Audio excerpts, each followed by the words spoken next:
Bon, l'histoire de ma première prise, l'histoire de la première prise, en fait, la première prise, je pense qu'elle commence avant la première prise, parce que ça a été un long parcours dans mon cas. L'attrait pour la pêche au saumon s'est fait par une balade en vélo suite à un déménagement à Rimouski, alors que j'avais 13 ans, où j'ai vu un pêcheur capturer un saumon dans ce qui est la fosse numéro 12 de la rivière Rimouski. À l'époque, il y avait une chute infranchissable, le saumon arrêtait là, c'était le début de la saison de la pêche. Puis, quand j'ai vu le monsieur capturer un saumon, j'ai dit, j'étais déjà un amateur de pêche, alors j'ai dit non, c'est ce que je veux. De là, il fallait apprendre à pêcher à la mouche, évidemment, puis pour ça, ça prenait une canne à mouche. Alors, je suppliais mon père de me prêter sa canne à mouche avec un refus catégorique. C'était comme un peu un joyau précieux, sa canne à mouche. Jusqu'au jour où, en visite chez un de ses meilleurs amis à son chalet, quand il est arrivé, il m'a vu sortir de la chaloupe sur le lac avec la canne à mouche de son chum. Ça devenait gênant de me dire non.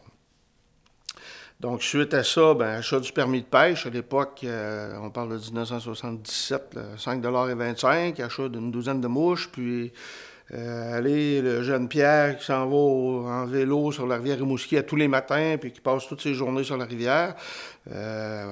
Tellement curieux à poser des questions à tout le monde, comme surnommé un petit peu le petit tannant, là. Puis ça a tellement été long avant que j'en prenne un, ça s'est produit à la fin de la deuxième saison de pêche, que c'était quasiment rendu une légende. Pierre, il est ici tous les jours, mais il n'en prend jamais.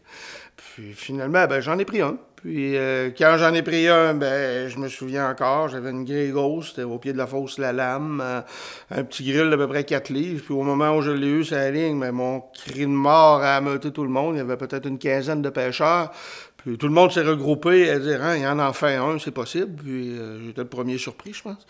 Et oui, j'ai pris mon premier saumon sur la Rimouski vers le 20 août 1978, un Madeleine d'environ 4 livres avec une Grey Ghost.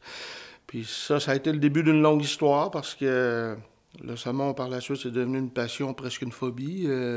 Ça m'a amené à intervenir, à m'impliquer activement au niveau non seulement de l'association locale, au niveau de la rivière Rimouski, mais sur la scène provinciale avec la Fédération québécoise saumon atlantique et même au niveau de la scène internationale dans le cas de la pêche en eau salée, pêche tropicale. Donc, la première prise, on ne l'oublie jamais et on ne sait jamais jusqu'où a pu nous conduire.